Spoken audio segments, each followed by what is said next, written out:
Hello, my dear students, and welcome back. Okay, so exams are just around the corner, right? And I know this chapter, Cultural Change, can feel a little, well, tricky. But hey, don't you worry at all. We're going to break it down together step by step. And I promise, by the end of this, you'll feel super confident about it. So is this chapter giving you a little tension? I hear you. Sanskritization, Westernization, they sound like such heavy, complicated words, don't they? But trust me, they're actually super simple once you get the hang of them. So, chalo bachcho, let's make this bilkul makhan clear, you and me. Grab your notebooks and let's get started. All right, so here's our game plan for today. It's super simple. First, we're going to look at why our culture changed in the first place. Then, we'll meet some amazing Indian reformers. After that, we'll tackle those big ideas, Sanskritization, Westernization, and the others. And the best part, at the very end, I'll give you a secret formula for your exam answers. Ready? Let's do this. Okay, first things first, why did our culture change so much? What was the starting point for all this? Well, you probably guessed it from the slide. It all started with the British. Their arrival and their rule for over 150 years kicked off a whole chain of events that would change India forever. Now remember we talked about structural changes before? Things like new factories, new jobs, cities getting bigger, that kind of stuff? But what the British did went way deeper than that. Colonialism didn't just change our jobs or our cities. It started to change our culture. You know, our beliefs, our traditions, our values, the way we see the world. It wasn't just about what we did, but about who we were. So, with all these new ideas coming in from the West, what happened? Well, a group of amazing Indian thinkers stood up. These guys, back in the 19th century, you can totally think of them as India's OG social influencers. Seriously. They looked at our society, they saw things that weren't right, and they used their influence to fight for some major changes. Take these two legends, for example. On the left, you've got the incredible Raja Ram Mohan Roy. He fought tooth and nail against the horrible practice of Sati. And on the right, that's Jyotiba Phule. What a hero. He and his wife Savitribai did something absolutely revolutionary. They opened the first ever school for girls in India. Can you even imagine? These people were absolute game changers. So, you might be wondering, how did they get their message out there without Instagram Reels or YouTube Shorts? Well, they used the tech of their time. They were super smart about it. They used the printing press to start newspapers and magazines, jumped on the new trains to travel all over the country and give talks, and they even started their own organizations like the Brahmo Samaj to build a community. Pretty cool, huh? Okay, let's dive into our first big concept. And please, don't let the name scare you. Sanskritization. All it really means is the process of trying to move up the social ladder, especially within the caste system. That's the core idea. It's all about improving your social position. All right, here's the official textbook definition. And please remember this name for your exam. M.N. Srinivas. He's the guy who came up with this term. So what did he say? He said it's the process where a so-called low caste starts to copy the customs, the rituals, and the whole lifestyle of a high caste. And why would they do that? To get more respect and a better position in society. But how does this actually happen in real life? Well, it's usually a kind of three-step dance. Step 1, a lower caste group gets a bit of money or power. Maybe they get good jobs or some land. Step 2, they start to adopt the lifestyle of the upper castes in their area, copying their rituals, their food habits, their customs. And Step 3, the end goal is to hopefully, over time, be seen as higher up in that local caste hierarchy. See? Not so complicated. Okay, so this is where it gets interesting. Is Sanskritization a good thing or a bad thing? Well, it's a bit of both. The good part is that it gives some people a way to move up, to improve their situation. But, and this is a big but, here's the bad part.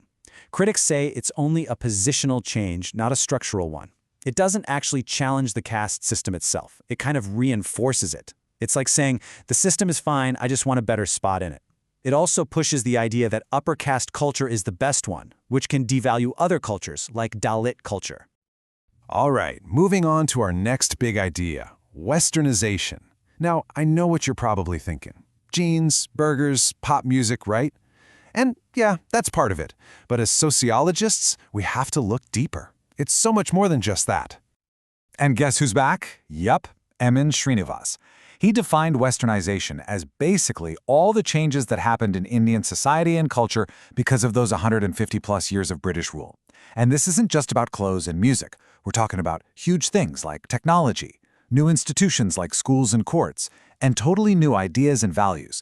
Think of concepts like democracy and individual rights. I love this quote from your textbook. It's just so perfect. Anamedetta says that when she feels like listening to Amira Bhajan, her kids just want to blast their favorite pop music. Does that sound familiar? I'm sure many of you have had that little TV remote control battle at home, right? That's Westernization, creating that classic generation gap right there in your living room. This brings up a super interesting question, and it's a great one to think about for your exams. Is it possible to look Western but think in a totally traditional way? Absolutely. Think about it. Someone might wear all the latest brands, use the latest gadgets, but at the same time have very old-fashioned ideas about, say, caste or women's roles. So just adopting the outside stuff doesn't mean you've automatically adopted the inside values like equality. Okay, we're almost there. Let's tackle our last two big ideas, modernization and secularization.